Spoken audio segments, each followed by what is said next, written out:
ওর পাবলিকের সঙ্গে একটা যোগাযোগ, মানে একটা ডিরেক্ট ইন্টারাকশনের দরকার আছে। নয়তো এই অ্যালবামটাও সেই গানের ওপারের মতো কোথাও হারিয়ে যাবে। তোমার আমার মতো দু একজন লোক ছাড়া কেউ খবরই রাখবে না।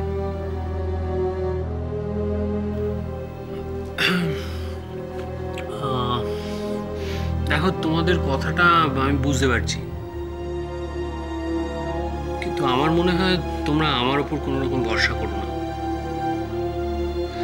হ্যাঁ, মানে গোরা আবার লাইক খাইতে গান গাইতেই পারে রেগুলার কোর্সে, কিন্তু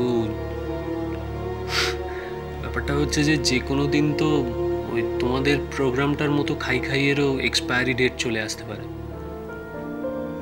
যখন রেস্টুরেন্টটাই থাকবে কিনা সেটার কোনো সিওরিটি নেই, তখন সেটাকে গোরার গানের একটা প্ল্যাটফর্ম হিসেবে ভাবাটা আমার মনে হয় মারাত্মক ভুলে যাবে। আর যদি একটু অন্যরকম হয়, মানে আমি আর খাই যদি একজন আরেকজনকে সাপোর্ট করার চেষ্টা করি, বাঁচানোর চেষ্টা করি। আমি ঠিক ব্যাপারটা বুঝলাম না। আমি বলছি, আমরা গোরার কয়েকটা পাবলিক পারফরমেন্স নিয়ে ভাবছিলাম, মানে একটা proper public performance with proper sponsorship জোগাড় করে একটা হল ভাড়া করে লোকে ওকে শুনুক, ওকে দেখুক, ওর গান শুনুক। তো ফ্যান্টাস্টিক আইডিয়া, কিন্তু মানে এর সঙ্গে আমার বা খাইয়ের কি সম্পর্ক সেটা ঠিক বুঝতে পারলাম না। দেখো, গোরা এখন নিয়মিত টিভিতে আসছে, ওর একটা ফ্যান ফলোয়িং তৈরি হয়েছে। কাজেই আমার মনে হয় যদি এই অবস্থায় এই যে উত্তেজনাটা আছে তার মধ্যে যদি ব্যাপারটা অর্গানাইজ করে ফেলা যায়, তাহলে অনেক লোক ওর শো দেখতে আসবে টিকিট কেটে, এবং সেখান থেকে অনেক টাকাও পাবো, আমরা একটা লার্জ অ্যামাউন্ট ড্র করতে পারবো। আর সেই টাকা দিয়ে আমরা ইজিলি খাইয়ের লোনের প্রথম ইনস্টলমেন্টটা দিয়ে দিতে পারবো। সিম্পল। সুপার! এ তো দারুণ প্ল্যান। আরে এত ভালো একটা প্ল্যান।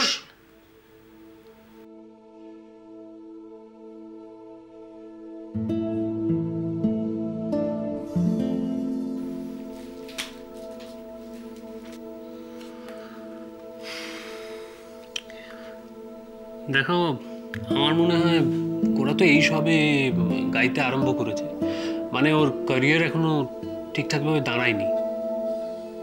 এক্ষুনি ওকে চ্যারিটি শোয়ে টাকা তোলার জোয়ালে আটকে ফেলবে।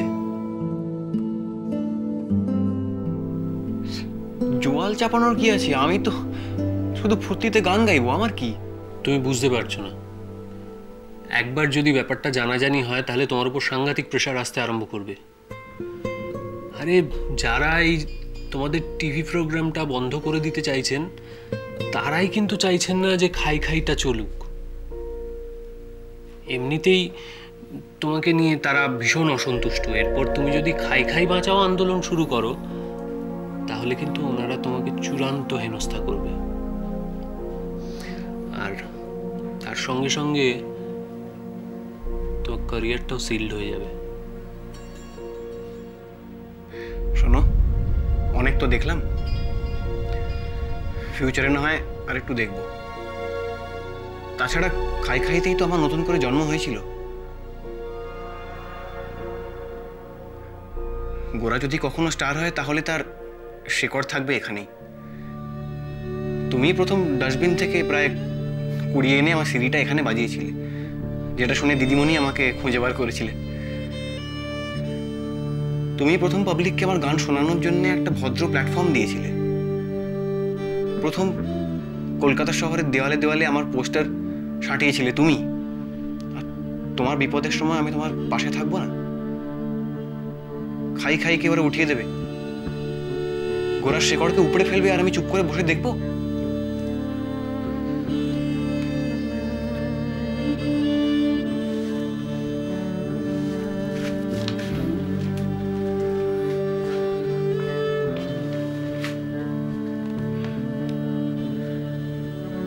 বুবাইদা, খাইয়ের জন্য আমি গাইতে দেবে তো?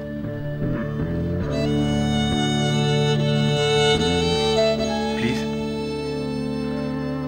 বুবাইদা।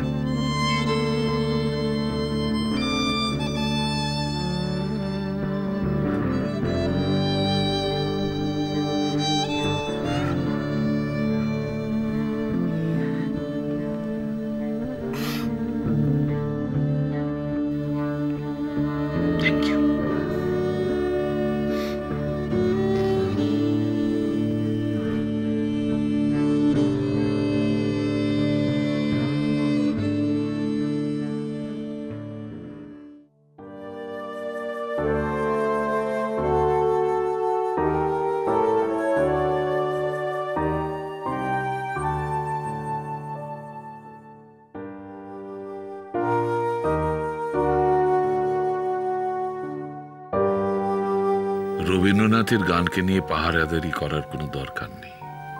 তুই শুধু মন প্রাণ দিয়ে গেয়ে যা। মনে রাখিস, গান যদি গানের মতো হয় সেটা হবে সবার, মানুষই সেটাকে বাঁচিয়ে রাখবে।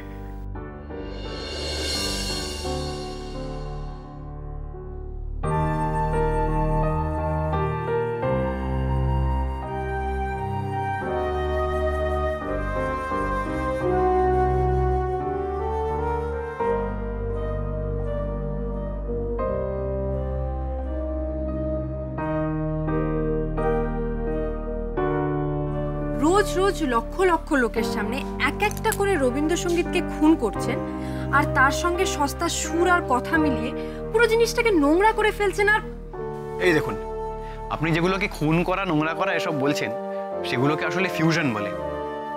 রবীন্দ্রনাথ তো নিজেই বলেছেন, দিবে আর নিবে, মিলাবে মিলিবে, যাবে না ফিরে।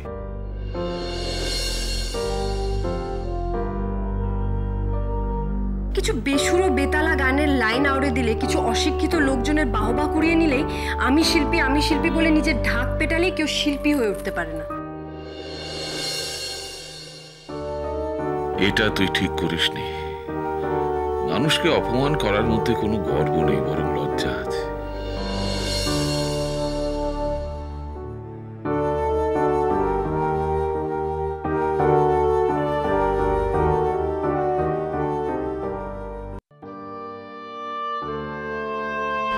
তুই স্পষ্টবাদী ছিলি, লড়াকু ছিলি, রেশনালও তো ছিলি, কিন্তু তুই কোনো মানুষকে আঘাত করবি, হার্ট করবি, সবার সামনে ছোট করবি না, এ আমি অন্তত কোনোদিনও ভাবিনি।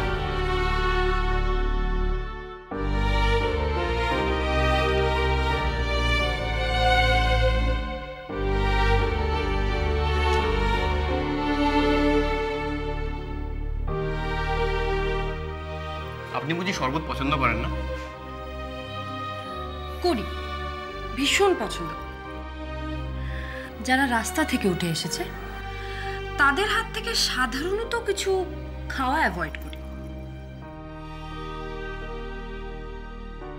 বেশ, তো আমি বরং দিদি ঠাম্মির হাত দিয়ে পাঠিয়ে দিই শরবতটা।